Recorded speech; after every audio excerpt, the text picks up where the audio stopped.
Welcome back, story lovers. Thank you for your continued support and for joining me on the next part of our journey. Please consider taking a moment to like and subscribe. It is greatly appreciated as it means I can continue to provide content. Chapter 17. As the sun rose, Tem realised Lucas hadn't returned from his small trip to the post office. Waking to guilt gnawing in his gut and grappling with the thought he'd abandoned his remaining family, Tem resolved to return to the dump with food and money for his brother.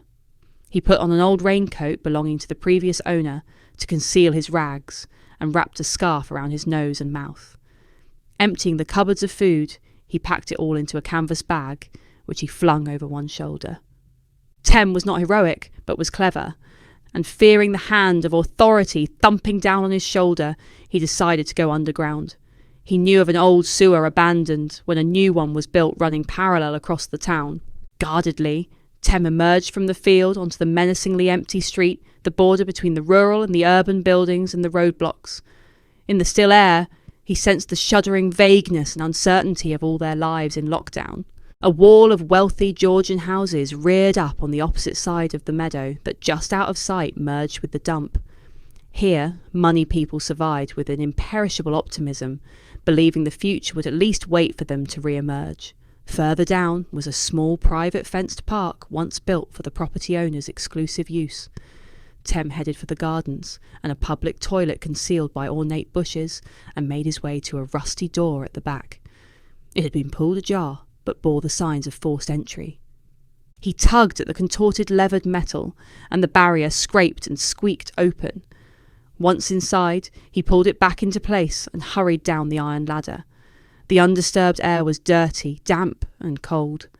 Immediately in the dull overhead lights, he saw that the curving brickwork was lined with hunched figures, masked, sad-eyed skeletons existing in perilous and hideous circumstances.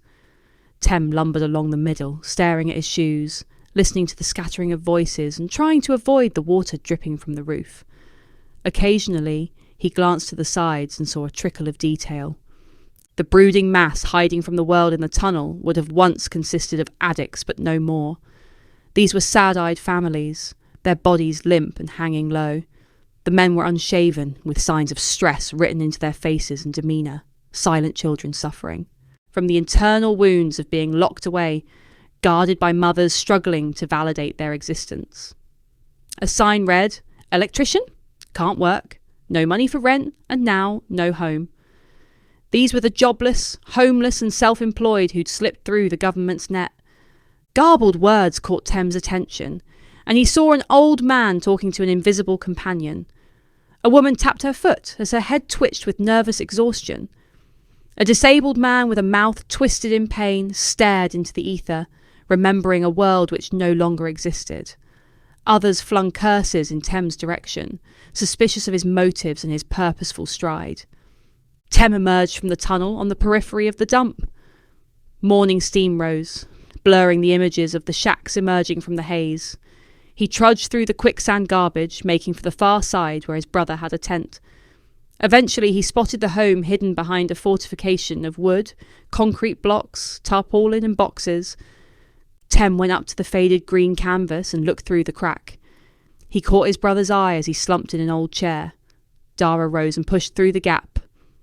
The decent and sensible family man, an older brother, stood tall, but his shoulders slouched. There was a cold, dead look in his tired eyes, and he clasped his blistered fingers together in an anxiously twisting fist as they faced each other under the sun. The place appeared quiet and calm, but Tem could sense the underlying, seething frustration of the occupants concealed under their camouflaged roofs. "Stay back," Dara said in an anxious voice. "I think I'm infected." "We don't seem immune to this one." He straightened a little and tried to stand proud, not wanting to be diminished in Tim's eyes. "Bro, I've had it." "I am clean," he lied, as the truth was too complicated. "I've brought you in the kids' food and money," he added, his heart pounding with fear and his twisted smile dying on his face. "I'll bring medicine too if you think anything would help." "Only oxygen. The kids can barely breathe. All I've really got is a raging toothache, so painkillers would help." He laughed weakly. "Times ahead will only become more difficult. The scales are balanced against us, and all means of earning a living have gone. What about the secret police? Tem said, plonking the heavy bag down between them and rummaging in his pocket for the wad of notes. I still fear the nights, but mostly it's been quiet. We're hoping they've all got tangled in the web of the disease. It's what they deserve. Tem glanced over to where the hospital tent stood. The long queues have gone? People here are too scared to go. The doctors address you courteously, but people fear their fine words are laced with poison. We'll bounce back. Tem's mind raced, searching for answers. You could come and stay in my squat. I think it's safer than here, and it still has amenities. Or I'll move in with you, and we'll go through everything together. In the beginning, we tried to leave, but that's when the shaking started. I couldn't deal with the outside world.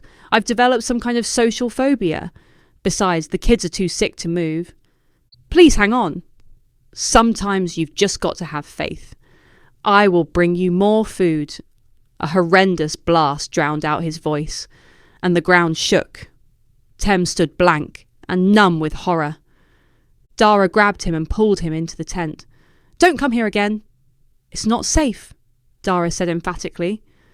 Tem moved further into the cramped space and saw, in a separate area, divided by a curtain, 2 little beds. The children, 2 girls, had been propped up against pillows.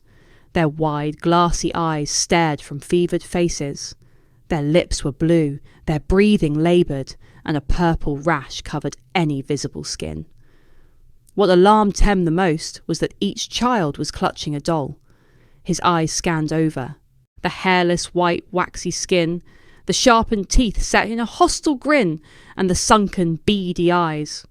Where did you get them? He said, turning to see his brother gently sobbing into the crook of his arm.